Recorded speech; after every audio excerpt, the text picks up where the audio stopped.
তোমরা বর্তমানে কিন্তু পশ্চিমবঙ্গে প্রধানমন্ত্রী আবাস যোজনা গ্রামীণের জন্য অনলাইন আবেদন ইতিমধ্যে শুরু হয়ে গেছে। আপনার বাড়িতে বসে আপনার মোবাইল ফোন থেকে মাত্র 5 থেকে 10 মিনিটের মধ্যে আপনি অনলাইন আবেদন করতে পারবেন। এখন বর্তমানে সরকারের তরফ থেকে পরিষ্কারভাবে জানিয়ে দেওয়া হয়েছে যে আপনার যদি পাকা দেওয়াল থেকে থাকে সেক্ষেত্রেও আপনি প্রধানমন্ত্রী আবাস যোজনার জন্য আবেদন করতে পারবেন। তো সেই জন্য আজকের ভিডিওতে আপনাদের সম্পূর্ণ স্টেপ বাই স্টেপ অনলাইন পদ্ধতি দেখিয়ে দেবো যে কীভাবে অনলাইনের মাধ্যমে প্রধানমন্ত্রী আবাস যোজনা গ্রামীণের জন্য কীভাবে আপনি অনলাইন আবেদন করবেন তার স্টেপ বাই স্টেপ প্রসেস দেখিয়ে দেবো। আবেদন করতে কী কী ডকুমেন্টস লাগবে এবং এই প্রধানমন্ত্রী আবাস যোজনার মাধ্যমে 1,20,000 টাকা আপনাকে প্রোভাইড কিন্তু করা হবে এবং সঙ্গে কারা আবেদন করতে পারবে কারা আবেদন করতে পারবেন না, এর বর্তমানে কি নতুন নিয়ম রয়েছে, সমস্ত কিছু এই ভিডিওতে আপনাদের স্টেপ বাই স্টেপ জানিয়ে দেবো। এবং কোন ভুলগুলি অনলাইন আবেদনে কোন ভুলগুলি একদম করলে চলবে না, সেই ভুলগুলি যদি করেন সেক্ষেত্রে আপনার কিন্তু ফর্মটা বাতিল কিন্তু হয়ে যেতে পারে। সেই জন্য অনলাইন আবেদনের সময় কোন বিষয়গুলি আপনাকে খেয়াল রাখতে হবে সেগুলো এই ভিডিওতে আপনাদের স্টেপ বাই স্টেপ জানিয়ে দিচ্ছি। তো সেই জন্য ভিডিওটা প্রথম থেকে শেষ পর্যন্ত অবশ্যই দেখবেন মনোযোগ সহকারে এবং আমাদের চ্যানেলে প্রথমবার ভিজিট করে থাকলে আমাদের চ্যানেলটিকে সাবস্ক্রাইব করে রাখুন এবং পাশে থেকে বেল আইকনটিকে অবশ্যই প্রেস করে রাখুন। তো চলুন আজকে ভিডিওটা শুরু করা যাক। তো সর্বপ্রথম গুগল প্লে স্টোরে গিয়ে আভাস প্লাস 2024 এই অ্যাপটি এবং সঙ্গে আরটি অ্যাপ ডাউনলোড করতে হবে, সেটা হচ্ছে আধার যে ফেস আর ডি অ্যাপটি, এই দুটি অ্যাপ কিন্তু প্রথমে আপনাকে ইনস্টল করতে হবে। এবার এই দুটি অ্যাপ কিন্তু কাজে লাগবে, ঠিক আছে। এবার এই দুটি অ্যাপ ইনস্টল হয়ে যাওয়ার পর তারপর আপনি কী করবেন, এই যে আভাস প্লাস 2024 এই অ্যাপটি আপনি ওপেন করবেন। এবার ওপেন করার সঙ্গে সঙ্গে দেখতে পাচ্ছেন অ্যাপটি ওপেন হয়ে গেল। তারপরে এইভাবে লোডিং হবে, লোডিং হয়ে যাওয়ার পর তারপরে নেক্সট পেজ কিন্তু আপনার সামনে এইভাবে ওপেন হয়ে যাবে। এবার ল্যাঙ্গুয়েজ, এখানে ল্যাঙ্গুয়েজটা আপনি সিলেক্ট করবেন। ল্যাঙ্গুয়েজটা সিলেক্ট হয়ে যাওয়ার পর তারপরে গেট স্টার্টেড অপশানে ক্লিক করবেন। এই অপশানে ক্লিক করে দেওয়ার পর এরপর আপনি কোন অপশানটা সিলেক্ট করবেন, এই যে সেকেন্ড অপশান দেখতে পাচ্ছেন যে log in as citizen beneficiary, এই অপশানে ক্লিক করবেন। এবার এই অপশানে ক্লিক করে দেওয়ার সঙ্গে সঙ্গে তারপরে কন্ডিশন, এখানে কিন্তু পুরো যে টার্ম অ্যান্ড কন্ডিশন পুরো ডিটেলস শো হয়ে যাবে, কীভাবে ফর্ম ফিল আপ করবেন সমস্ত ডিটেলস কিন্তু লেখা রয়েছে, ভালো করে পড়ে নেবেন, দেখে নেবেন, ঠিক আছে। দেখে নেওয়ার পর তারপর আপনি নিচে নেক্সট বাটনে ক্লিক করবেন। নেক্সট বাটনে ক্লিক করে দেওয়ার পর তারপরে কন্ডিশন, এখানে সবগুলো কিন্তু আপনি এক একে ঠিক চিহ্ন মারতে হবে, ঠিক আছে। তো সেই জন্য আপনি কী করবেন, সিলেক্ট অপশানে ক্লিক করে সবগুলো ঠিক চিহ্ন মেরে দেবেন। তারপর কনফার্ম অপশানে ক্লিক করে দেওয়ার সঙ্গে সঙ্গে তারপরে পারমিশন আপনি ওকে বাটনে ক্লিক করে সবগুলো পারমিশন আপনি একে একে অ্যালাউ কিন্তু করে দেবেন। তারপরে আধার নাম্বার, এখানে আধার নাম্বারটা সঠিকভাবে বসিয়ে দেবেন, ঠিক আছে। আপনি যে বেনিফিশিয়ারি যার নামে আবেদন করছেন তার আধার নাম্বার বসিয়ে এখানে ভেরিফাই অপশানে ক্লিক করবেন। আপনি চেষ্টা করবেন আপনার পরিবারের মহিলার নামে আবেদন করার। তারপরে এখানে ফেস অথেন্টিকেশন অপশানে ক্লিক করে যার আধার নাম্বারটা বসিয়েছেন তার এখানে ফেসটা ভেরিফাই করে নেবেন সঠিকভাবে। তার ফেস ভেরিফাই হয়ে যাওয়ার সঙ্গে সঙ্গে ইউকেওয়াইসি কমপ্লিট কিন্তু হয়ে গেল। এরপর আপনি কী করবেন, এখানে ওকে বাটনে ক্লিক করবেন। করে দেওয়ার পর তারপরে এখানে যে এমপিন বসাতে হবে, তো সেই জন্য আপনি কী করবেন, এখানে 4 সংখ্যার এমপিনটা বসিয়ে নেবেন। সেই এমপিনটা কনফার্ম করে এখানে ক্রিয়েট এ পিন অপশানে ক্লিক করবেন। তারপরে অ্যাড্রেসটা বসাতে হবে, সেই জন্য প্রথমে আপনি কী করবেন, প্রথমে স্টেটটা সিলেক্ট করবেন, তারপরে ডিস্ট্রিক্ট, এখানে ডিস্ট্রিক্টটা সিলেক্ট করবেন। করে দেওয়ার পর তারপরে কী করবেন, এখানে ব্লকের নাম সিলেক্ট করবেন। তারপরে আপনার ভিলেজের নামটা সিলেক্ট করে এখানে পসিড বাটনে ক্লিক করবেন। পসিড বাটনে ক্লিক করে দেওয়ার সঙ্গে সঙ্গে তারপরে দেখতে পাচ্ছেন আপনার অ্যাড্রেসটা সঠিকভাবে এখানে সাকসেসফুলি আপডেট হয়ে গেল। এবারে আপনি নেক্সট বাটনে ক্লিক করবেন। নেক্সট বাটনে ক্লিক করে দেওয়ার পর এবার দেখতে পাচ্ছেন সেলফ সার্ভে, এই অপশানে ক্লিক করবেন।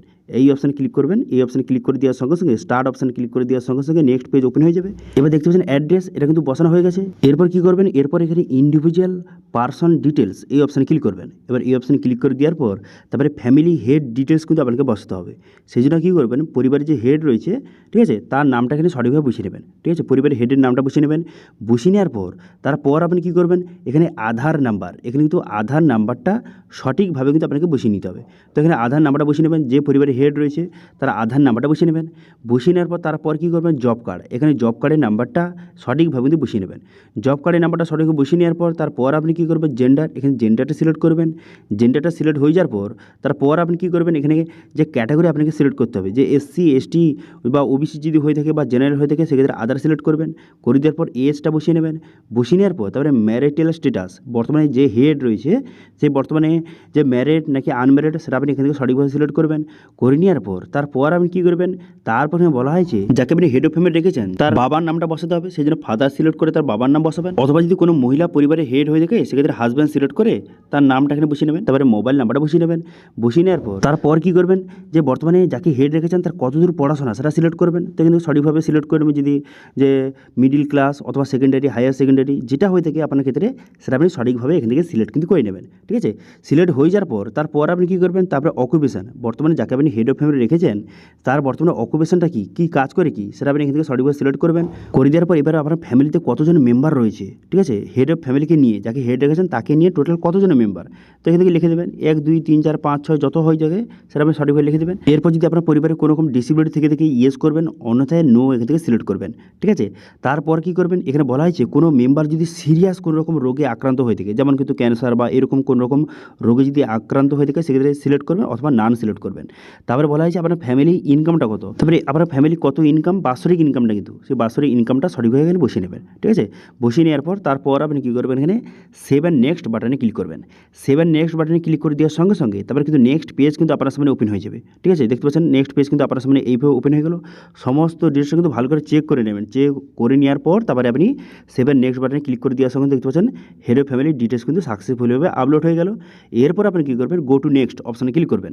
এবার এই অপশানে ক্লিক করে দেওয়ার সঙ্গে সঙ্গে তারপরে কিন্তু নেক্সট পেজ কিন্তু আপনার সামনে পুনরায় কিন্তু ওপেন হয়ে যাবে। তো সেই জন্য গো টু নেক্সট অপশানে ক্লিক করলাম। এই অপশানে ক্লিক করে দেওয়ার পর এবার কিন্তু ফ্যামিলি মেম্বার ডিটেলস আপনাকে অ্যাড করতে হবে। ঠিক আছে, আপনি কী করলেন, হেড অফ ফ্যামিলির ডিটেলসটা বসালেন, এরপর কিন্তু ফ্যামিলি মেম্বারের ডিটেলস আপনাকে অ্যাড করতে হবে। সেই জন্য আপনার পরিবারে যতজন মেম্বার রয়েছে একে একে সবার ডিটেলস কিন্তু একে একে অ্যাড করে নেবেন। ঠিক আছে, তো সেক্ষেত্রে তার নাম বসিয়ে নেবেন, তার জেন্ডারটা বসাবেন, তারপরে হেড অফ ফ্যামিলির সঙ্গে তার রিলেশনটা কী সেটা আপনি এখান থেকে সিলেক্ট করবেন।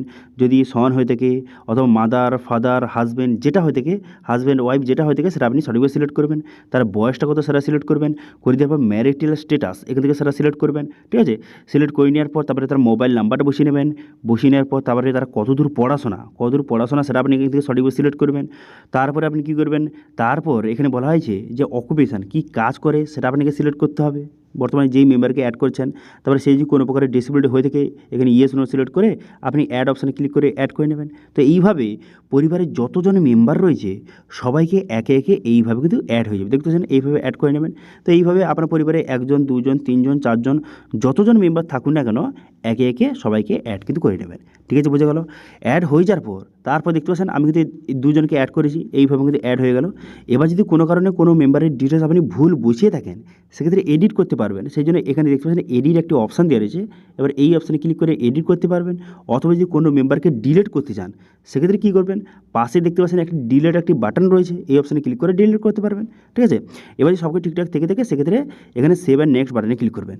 করে দেওয়ার পর এবার সিলেক্ট বেনিফিশিয়ারি, এবার বেনিফিশিয়ারিটাকে 3 জনকে অ্যাড করেছেন, এবার কাকে আপনি বেনিফিশিয়ারি রাখছেন অর্থাৎ কে আবেদন করছে বর্তমানে, তো সেক্ষেত্রে আপনি সিলেক্ট করবেন। এখানে আপনি চেষ্টা করবেন পরিবারের মহিলার নামে আবেদন করতে। ঠিক আছে, সেক্ষেত্রে কিন্তু খুব তাড়াতাড়ি আপনার হাউসটা স্যাংশন হয়ে যেতে পারে। সেই জন্য পরিবারের যে মহিলা তাকে আপনি সিলেক্ট করবেন। করে দেওয়ার পর এখানে নেক্সট বাটনে ক্লিক করবেন। নেক্সট বাটনে ক্লিক করে দেওয়ার সঙ্গে সঙ্গে তারপরে নেক্সট পেজ কিন্তু আপনার সামনে ওপেন হয়ে যাবে। ঠিক আছে, তো আমি বর্তমানে এই পরিবারে যে হেড অফ ফ্যামিলি রয়েছে তার স্ত্রী কিন্তু বেনিফিশিয়ারি, তো সেই জন্য সেটা সিলেক্ট করে আমি নেক্সট বাটনে ক্লিক করলাম। নেক্সট বাটনে ক্লিক করে দেওয়ার সঙ্গে সঙ্গে যাকে বেনিফিশিয়ারি রাখছেন তার কিন্তু ফেস অথেন্টিকেশন করতে হবে। তারপরে ইকোয়েসি কমপ্লিট হয়ে যাবে, সাকসেসফুল হয়ে যাওয়ার পর ওকে বাটনে ক্লিক করবেন। করে দেওয়ার পর এবার কিন্তু ব্যাঙ্ক অ্যাকাউন্ট ডিটেলস কিন্তু বসাতে হবে। ঠিক আছে, সেই জন্য আপনি কী করবেন, এখানে যদি কোনো কারণে আপনার ব্যাঙ্কটা না থেকে বর্তমানে সেক্ষেত্রে এই অপশানে ক্লিক করে আপনি পরে আপডেট করতে পারবেন। তবে চেষ্টা করবেন এক্ষুনি ব্যাংকের ডিটেলসটা সাবমিট করার। ঠিক আছে, সেক্ষেত্রে খুব ভালো হয়। তো সেই জন্য আপনি কী করবেন, এখানে ব্যাঙ্ক অপশানে ক্লিক করবেন। ব্যাঙ্ক অপশানে ক্লিক করে এখান থেকে ব্যাঙ্কটা আপনাকে সিলেক্ট করতে হবে। ব্যাঙ্কের টাইপটা কিন্তু প্রথমে আপনাকে সিলেক্ট করতে হবে যে ব্যাঙ্কটা কোন টাইপের সেটা সিলেক্ট করবেন। এখানে বিভিন্ন রকম অপশান দেখতে পাচ্ছেন, এখানে শো হয়ে গেল যে এখানে এয়ারটেল পেমেন্ট ব্যাঙ্ক শো হয়ে গেল, কোঅপারেটিভ ব্যাঙ্ক শো হয়ে গেল, তারপরে কমার্শিয়াল ব্যাঙ্ক, তারপরে post office, regional rural bank show হয়ে গেল। এবার যদি আপনার এই state bank, Punjab national bank, Canada bank এই টাইপের ব্যাঙ্ক হয়ে থাকে সেক্ষেত্রে আপনি কী করবেন, এখানে কমার্শিয়াল ব্যাঙ্ক এটা কিন্তু সিলেক্ট করবেন। ঠিক আছে, এটা সিলেক্ট করবেন। এটা সিলেক্ট হয়ে যাওয়ার পর তারপর আপনি কী করবেন, এখানে ব্যাঙ্ক অপশানে ক্লিক করে এখান থেকে আপনার ব্যাঙ্ক অ্যাকাউন্টটা সঠিকভাবে কিন্তু সিলেক্ট কিন্তু করে নেবেন। ঠিক আছে, আপনার যে ব্যাঙ্ক অ্যাকাউন্ট রয়েছে সেটা সিলেক্ট করবেন। এটা কিন্তু মহিলার নামে। এবার যদি মহিলার নামে আপনি আবেদন করে থাকেন সেক্ষেত্রে মহিলার কিন্তু ব্যাঙ্কের ডিটেলসটা আপনাকে সিলেক্ট কিন্তু করতে হবে। তাহলে ব্যাঙ্কের আইএফএসসি কোড বসিয়ে দেবেন। বসিয়ে দেওয়ার পর ব্যাঙ্কের অ্যাকাউন্ট নাম্বারটা বসিয়ে দেবেন। সেই অ্যাকাউন্ট নাম্বারটা এখানে কনফার্ম করে দেবেন এবং ব্যাঙ্কের যে নামটা দেওয়া রয়েছে সেই নামটা সঠিকভাবে বসিয়ে নেবেন। বসিয়ে নেওয়ার পর তারপর আপনি কী করবেন, এখানে সেভ নেক্সট বাটনে ক্লিক করবেন। ঠিক আছে, সমস্ত ডিটেলস সঠিকভাবে বসিয়ে নেওয়ার পর তারপরে সেভ নেক্সট বাটনে ক্লিক করবেন। সেভ নেক্সট বাটনে ক্লিক করে দেওয়ার সঙ্গে সঙ্গে তারপরে নেক্সট পেজ কিন্তু আপনার সামনে ওপেন হয়ে যাবে। ঠিক আছে, দেখতে পাচ্ছেন ব্যাঙ্কের অ্যাকাউন্ট ডিটেলস কিন্তু সেভ সাকসেসফুল হয়ে গেল। এবার গো টু নেক্সট অপশানে ক্লিক করবেন। এবার কিছু কোয়েশ্চেন করা হয়েছে, এই কোয়েশ্চেনের অ্যান্সার আপনাকে দিতে হবে। এখানে বলা হয়েছে যে বর্তমানে আপনি যেই বাড়ি থাকেন সেটা নিজের বাড়ি না রেন্টের বাড়ি সেটা সিলেক্ট করবেন। যদি নিজের বাড়ি হয়ে থাকে সেক্ষেত্রে ওন সিলেক্ট করবেন। যদি রেন্ট হয়ে থাকে সেক্ষেত্রে রেন্ট সিলেক্ট করবেন। তারপরে বলা হয়েছে আপনার যে বাড়ির দেওয়ালটা সেটা কাঁচা না পাকা সেটা সিলেক্ট করবেন, যদি কাঁচা হয়ে থাকে সেক্ষেত্রে কাঁচা সিলেক্ট করবেন। তারপরে যদি বাড়ির যে ছাদটা সেটা কাঁচা না পাকা সেটা সিলেক্ট করবেন, ঠিক আছে। যদি কাঁচা হয়ে থাকে সেক্ষেত্রে কাঁচা সিলেক্ট করবেন। তারপর এখানে নাম্বার অফ রুম, কটা রুম রয়েছে বাড়িতে, কটা রুম রয়েছে, 2, 3, 4 যটা হয়েছে সেটা সিলেক্ট করবেন। করে দেওয়ার পর এরপর বাড়িতে শৌচালয় আছে কিনা এখানে ইয়েস নো সিলেক্ট করবেন। করে দেওয়ার পর এবার আপনার ফ্যামিলি ইনকামটা কোথা থেকে আসছে, মানে কী হিসাবে সোর্স অফ ইনকামটা কী। তো কাল্টিভেশন আমি বর্তমানে যে কৃষিকাজ সিলেক্ট করলাম, এবার আপনার কাছে যেটা হয়ে থাকে সেটা সিলেক্ট করবেন। কারোর হতে পারে যে অন্য কোনো মাধ্যমে টাকা আসে, তো সেক্ষেত্রে সেটা সিলেক্ট করবেন। আমি বর্তমানে কাল্টিভেশন সিলেক্ট করলাম, যে কৃষিকাজের মাধ্যমে টাকাটা আসছে। এবার বলা হয়েছে যে আপনার পরিবারে কোনো রকম 3 চাকার বা 4 চাকার কোনো রকম গাড়ি রয়েছে কি, যদি থেকে থাকে ইয়েস করবেন, অন্যথায় এখানে নো করে সিলেক্ট করবেন। এরপর বলা হয়েছে আপনার পরিবারে কোনো রকম কৃষিকাজে কোনো রকম যন্ত্রপাতি যেটা 3 চাকা বা 4 চাকার কোনো রকম যে মেশিন রয়েছে কি, এখানে ইয়েস নো সিলেক্ট করবেন। করে দেওয়ার পর কিষাণ ক্রেডিট কার্ড থেকে থাকলে ইয়েস নো সিলেক্ট করবেন, যদি থেকে থাকে ইয়েস করবেন, অন্যথায় নো করবেন।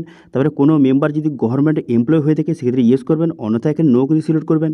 অথবা এখানে তার পরের পয়েন্টে কিন্তু বলা হয়েছে যে বর্তমানে আপনার পরিবারে কোনো যদি কোনো রকম ব্যবসা থেকে থাকে এবং সেটা যদি গভর্নমেন্ট রেজিস্টার হয়ে থাকে, ঠিক আছে, কোনো রকম ব্যবসা থেকে থাকে সেটা যদি গভর্নমেন্ট রেজিস্টার হয়ে থাকে সেক্ষেত্রে ইয়েস করবেন, অন্যথায় এখানে নো করে সিলেক্ট করবেন, ঠিক আছে। কোনো মেম্বারে এমন একটা ব্যবসা রয়েছে সেটা গভর্নমেন্টের রেজিস্টার প্রাপ্ত, তো সেক্ষেত্রে ইয়েস করবেন, অন্যথায় নো করবেন। এরপর বলা হয়েছে বর্তমানে কোনো মেম্বারের আয় কি 15,000 টাকা বেশি প্রতি মাসে, কিন্তু 15,000 টাকা যদি বেশি হয়ে থাকে সেক্ষেত্রে ইয়েস করবেন, অন্যথায় নো কিন্তু এখান থেকে আপনি সিলেক্ট করবেন।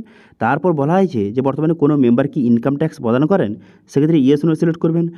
কোনো মেম্বার কি প্রফেশনাল ট্যাক্স প্রদান করেন, এখানে ইয়েস নো সিলেক্ট করবেন, যেটা আপনার ক্ষেত্রে হয়, ঠিক আছে। তারপর আপনি কী করবেন, তারপর বলা হয় যে আপনার পরিবারে যে টোটাল জমির পরিমাণটা 2.5 একর যদি হয়ে থাকে সেক্ষেত্রে ইয়েস করবেন, অন্যথায় নো করবেন। তারপরে 5 একরের বেশি হতে গেলে ইয়েস নো সিলেক্ট করবেন। করে দেওয়ার পর বর্তমানে আপনার পরিবারে কোনো রকম যে বাড়ি নেই, আপনি যদি শেল্টার অর্থাৎ কোনো রকমের যে ছাউনির মাধ্যমে কোনো জায়গায় যে পেপার টাঙিয়ে বা তিরপুল টাঙিয়ে আপনি থাকছেন, যদি হয়ে থাকে ইয়েস অথবা নো সিলেক্ট করবেন। তারপর বলা হয় যে কোনো পরিবার যদি ইনকামটা ভিক্ষে করে যদি ইনকামটা হয়ে থাকে সেক্ষেত্রে ইয়েস নো সিলেক্ট করবেন। তারপরে যে আপনার পরিবারের ইনকামটা যদি কোনো রকমের এই ড্রেন সাফ করা বা এইসব রকমের কাজে যদি করে আপনার ইনকামটা হয়ে থাকে সেক্ষেত্রে ইয়েস নো সিলেক্ট করবেন। তারপর ট্রাইবাল গ্রুপ অর্থাৎ যদি কোনো আদিবাসী সংস্থা থেকে হয়ে থাকেন সেক্ষেত্রে এখানে ইয়েস অথবা নো এখান থেকে সিলেক্ট করবেন, ঠিক আছে, আপনার পরিবারটা। তারপর এখানে বলা হয়েছে আইনি মুক্ত কোনো রকম যদি লেবার হয়ে থাকে সেক্ষেত্রে ইয়েস করবেন, অন্যথায় নো এখানে সিলেক্ট করবেন, ঠিক আছে, নো সিলেক্ট করে দেবেন। তারপর আপনি কী করবেন, এরপর বলা হয়েছে আপনি যে বাড়িটা আপনাকে প্রোভাইড করবে সরকার, সেক্ষেত্রে আপনাকে জমি রয়েছে, যদি এক্সট্রা জমি থেকে থাকে সেক্ষেত্রে ইয়েস করবেন, অন্যথায় নো সিলেক্ট করবেন। দেখুন এবার যদি আপনার পরিবারে বর্তমানে একটা বাড়ি রয়েছে, সেটা ভেঙে যদি আপনি বাড়িটা তৈরি করবেন সেক্ষেত্রে নো সিলেক্ট করবেন, অন্যথায় কিন্তু ইয়েস সিলেক্ট করবেন। যদি আপনার এক্সট্রা কোনো জমি থেকে থাকে সেক্ষেত্রে ইয়েস সিলেক্ট করবেন। এরপর বলা হয়েছে আপনি কি প্রধানমন্ত্রী এই যে ঘরের সুবিধাটা এটা ফার্স্ট টাইম পাচ্ছেন না আগে পেয়েছেন, যদি ফার্স্ট টাইম পেয়ে থাকে সেক্ষেত্রে ইয়েস করবেন এখানে, ঠিক আছে। ইয়েস করে এখানে কী করবেন, এখানে 7 নেক্সট বাটনে ক্লিক করবেন, ঠিক আছে। 7 নেক্সট বাটনে ক্লিক করে দেওয়ার সঙ্গে সঙ্গে তারপর নেক্সট পেজ কিন্তু আপনার সামনে ওপেন হয়ে যাবে। সবগুলো ডিটেলস সঠিকভাবে বসাবেন, তারপর নেক্সট করে দেওয়ার সঙ্গে সঙ্গে এখানে হাউসিং ডিটেলসটা এখানে সেভ হয়ে গেল। এরপর কিন্তু ফটো আপলোড করতে হবে, ঠিক আছে। ফটো আপলোড করার ওল্ড হাউস, বর্তমানে আপনার যে বাড়িটা রয়েছে পুরনো বাড়িটা রয়েছে মাটির বাড়িটা, সেটা ফটো আপলোড করতে হবে। সেই জন্য এখানে ম্যাপ অপশানে ক্লিক করে এখানে লোকেশনটা প্রথমে আপনাকে অ্যাড করতে হবে। তো সেই জন্য কী করবেন, আপনি যে অ্যাপ্লিকেশনটা করবেন আপনার বাড়িতে বসে কিন্তু অ্যাপ্লিকেশনটা করবেন। তারপরে সঠিকভাবে ম্যাপটা এখানে ক্লিক করবেন, ক্লিক করে দেওয়ার সঙ্গে সঙ্গে আপনার যে কারেন্ট লোকেশনটা এখানে অ্যাড হয়ে যাবে। এবার আপনি ব্যাক করবেন, ঠিক আছে। লোকেশনটা অ্যাড হয়ে যাওয়ার পর তারপরে ব্যাক করবেন। ব্যাক করে দেওয়ার পর তারপর কিন্তু আপনাকে ফটো আপলোড করতে হবে, ঠিক আছে। ফটো কিন্তু আপনাকে আপলোড করতে হবে। কী ফটো আপলোড করবেন, বর্তমানে আপনার যে পুরাতন যে বাড়িটা রয়েছে, ঠিক আছে, সেই বাড়িটার ফটো আপলোড করবেন এবং সঙ্গে আপনার সেই যে পুরাতন বাড়ির সামনে যে আবেদন করছে বেনিফিশিয়ারি তাকে দাঁড় করাবেন, করে একটি ফটো তুলবেন, ঠিক আছে। একটি বাড়ির ফটো এবং একটি বেনিফিশিয়ারি সমেত বাড়ির ফটো, দুটো ফটো আপলোড করে দেবেন। করে দেওয়ার পর এখানে রিমার্ক এখানে কী লিখবেন, এখানে লিখবেন যে ওল্ড হাউস, লিখে আপনি কিন্তু 7 নেক্সট বাটনে ক্লিক করবেন। তারপরে এখানে ওল্ড হাউসটা আপলোড হয়ে গেল। এবার আপনি নেক্সট বাটনে ক্লিক করবেন। এবার এই যে অপশানটা এটা কিন্তু সবার জন্য নয়, আমি যেহেতু আগে সিলেক্ট করেছি যে আমার যে বাড়ি তৈরির জন্য আলাদা একটি জমি রয়েছে, জায়গা রয়েছে, সেক্ষেত্রে সেই জমিটার জায়গাটা এখান থেকে ফটো তুলতে হবে। কিন্তু যদি আপনার পরিবারে কোনো রকম আলাদা জায়গা না থেকে থাকে, যেই বাড়িটা রয়েছে সেটা ভেঙে আবার আপনি নতুন বাড়ি তৈরি করবেন, সেক্ষেত্রে এই অপশানটা আপনার সামনে শো হবে না। আমি যেহেতু সেখানে ইয়েস করেছি সেই জন্য এই অপশানটা শো হয়েছে এবং এখানে জমির ফটোটা এখানে আপলোড করতে হবে, যে কোন জায়গাতে আপনি বাড়িটা তৈরি করবেন। প্রধানমন্ত্রীর যে সুবিধাটা দেবে। তো তার ফটোটা এখানে আপলোড করে নেক্সট করে দেবেন। করে দেওয়ার পর এখানে বলা হয়েছে যে বর্তমানে যে বেনিফিশিয়ারি সে কি কোনো রকমের রাজমিস্ত্রির ট্রেনিং নিয়েছে, এখানে ইয়েস অথবা নো করবেন। ঠিক আছে, আপনি নো করে দেবেন। নো করে দেওয়ার পর এবারে হাউজিং যে ডিটেলস মানে বাড়ির কিছু মডেল কিন্তু আপনাকে এখানে শো হয়ে গেছে। এবার কোন মডেলটা আপনি চান সেটা কিন্তু আপনাকে সিলেক্ট করতে হবে, যে কোন মডেলে আপনি বাড়িটা তৈরি করতে চান সেটা সিলেক্ট করবেন। ঠিক আছে, এবার আপনার যেটা ইচ্ছা সেটা সিলেক্ট করবেন। সিলেক্ট হয়ে যাওয়ার পর তারপর আপনি কী করবেন, এখানে সেভ অ্যান্ড নেক্সট বাটনে ক্লিক করবেন। সেভ অ্যান্ড নেক্সট বাটনে ক্লিক করে দেওয়ার সঙ্গে সঙ্গে দেখতে পাচ্ছেন বেনিফিশিয়ারি ডিটেলস কিন্তু সেভ হয়ে গেল। তারপর ওকে করে দেবেন। ওকে করে দেওয়ার সঙ্গে সঙ্গে তার পুরো পিভিটা কিন্তু আপনার সামনে শো হয়ে গেল। দেখতে পাচ্ছেন পুরো পিভিটা শো হয়ে গেল। এরপর আপনি কী করবেন, এখানে ডাউনলোড পিডিএফ এই অপশানে ক্লিক করে পুরো পিডিএফটা কিন্তু অবশ্যই ডাউনলোড কিন্তু করে রাখবেন। তারপর ঠিক চিহ্ন মেরে দেওয়ার পর গো টু নেক্সট অপশানে ক্লিক করবেন। এই অপশানে ক্লিক করে দেওয়ার সঙ্গে সঙ্গে দেখতে পাচ্ছেন সার্ভে কিন্তু কমপ্লিট কিন্তু হয়ে গেল। এবার আপনি নেক্সট করে দেবেন। নেক্সট করে দেওয়ার পর এখানে ভেরিফাই আধার অপশানে ক্লিক করে এখানে আধারটা ভেরিফাই হয়ে যাবে দেখতে পাচ্ছেন। তারপরে এখানে ভেরিফাই জব কার্ড অপশানে ক্লিক করে দেওয়ার সঙ্গে সঙ্গে জব কার্ডটি এইভাবে ভেরিফাই হয়ে যাবে। তারপরে এখানে ঠিক চিহ্ন মারবেন। এখানে ঠিক চিহ্ন মেরে দেওয়ার পর এখানে আপলোড সার্ভে এই অপশানে ক্লিক করবেন। এবার এই অপশানে ক্লিক করে দেওয়ার সঙ্গে সঙ্গে দেখতে পাচ্ছেন এখানে সার্ভেটা কমপ্লিট হয়ে গেল। তারপরে ওকে বাটন ক্লিক করে দেওয়ার পর তারপর দেখতে পাচ্ছেন সার্ভেটা কমপ্লিট হয়ে গেল। ঠিক আছে, এরপর কী করবেন, ভিউ আর ডাউনলোড সার্ভে ডিটেলস এই অপশানে ক্লিক করবেন। এই অপশানে ক্লিক করে এখান থেকে আপনি সার্ভে ডিটেলসটা চেক করতে পারবেন এবং স্ট্যাটাসটা চেক করতে পারবেন। ঠিক আছে, তা এরপরে কী হবে দেখুন, আপনি সার্ভেটা কমপ্লিট হয়ে গেল। হয়ে যাওয়ার পর তারপরে ওই 7 থেকে 15 দিনের মধ্যে অফিসার কিন্তু আপনার বাড়িতে ভেরিফিকেশান করতে আসবে, যে আপনি সমস্ত ডিটেলসে বসিয়েছেন সেগুলো সব কিছু ঠিকঠাক রয়েছে কি না চেক করতে আসবে, ভেরিফাই করতে আসবে। তারপরে যে সব কিছু ঠিকঠাক থেকে থাকে ভেরিফাই করার পর তারপর কিন্তু আপনার বাড়িটা স্যাংশন কিন্তু করে দেওয়া হবে। ঠিক আছে, এবার আপনাদের বললে কি এবার কার নামে আবেদন করলে ভালো, দেখুন আপনি আপনার পরিবারে কোনো পুরুষের নামে আবেদন করতে পারেন অথবা মহিলার নামে আবেদন করতে পারেন। তবে বললে কি মহিলার নামে আবেদন করলে কিন্তু তাড়াতাড়ি হাউসটা স্যাংশন কিন্তু হয়ে যায়। সেই জন্য যখন আপনি বেনিফিশিয়ারি সিলেক্ট করবেন আপনি মহিলার নাম সিলেক্ট করলে সবথেকে ভালো হবে। তো এবার বলে কি কত টাকা প্রোভাইড করা হবে, দেখুন এই প্রধানমন্ত্রী আবাস যোজনার মাধ্যমে 1,20,000 টাকা কিন্তু প্রোভাইড করা হবে। এবার কারা এলিজিবল হবে, দেখুন বর্তমানে কিন্তু পরিষ্কারভাবে সরকারের তরফ থেকে জানিয়ে দেওয়া হয়েছে যাদের কিন্তু পাকা দেওয়াল হলেও কিন্তু তারা পাবে, কিন্তু উপরে যেন ছাদরা না থাকে। যদি আপনার পরিবারে আপনার বাড়ি যে বর্তমানে রয়েছে সেটা যদি উপরে ছাদ না থেকে থাকে সেক্ষেত্রে আপনি এই যোজনার সুবিধা আপনি পাবেন, কিন্তু উপরে যাদের ছাদ আছে তারা কিন্তু এই যোজনার সুবিধা পাবেন না। উপরে যদি আপনার পাকা ছাদ থেকে থাকে সেক্ষেত্রে কিন্তু আপনি প্রধানমন্ত্রী আবাস যোজনার জন্য আবেদন করতে পারবেন না। কিন্তু যদি আপনার উপরে ছাদ যদি না থেকে থাকে সেক্ষেত্রে এই যোজনার জন্য আবেদন করতে পারবেন। এবার অনেকে বলে যে পাশে কিন্তু যে পাকা দেওয়াল আছে কোনো সমস্যা নেই, তারাও কিন্তু এই প্রধানমন্ত্রী আবাস যোজনার সুবিধা পাবেন। ঠিক আছে, বোঝা গেল। তো কীভাবে আপনি প্রধানমন্ত্রী আবাস যোজনা গ্রামীণের জন্য কীভাবে আপনি অনলাইন আবেদন করবেন তার স্টেপ বাই স্টেপ প্রসেসটা দেখিয়ে দিলাম। এবার কোনো বিষয় যদি আপনার বুঝতে অসুবিধা হয় বা কোনো রকম কোয়েশ্চেন অথবা কোয়ারিজ থেকে থাকে অবশ্যই কমেন্ট করুন, আমি অবশ্যই রিপ্লাই করব। এবং আজকে ভিডিও ভালো লাগে তাহলে ভিডিওকে লাইক করবেন এবং ভিডিও কিন্তু বন্ধুর সঙ্গে শেয়ার করে দেবেন। এবং আমাদের চ্যানেলে প্রথমবার ভিজিট করে থাকলে আমাদের চ্যানেলটিকে সাবস্ক্রাইব করে রাখুন এবং পাশে থেকে বেল আইকনটিকে অবশ্যই প্রেস করে রাখুন। আজকে ভিডিওটা এই পর্যন্ত, দেখা আছে নেক্সট ভিডিওতে। Thank you.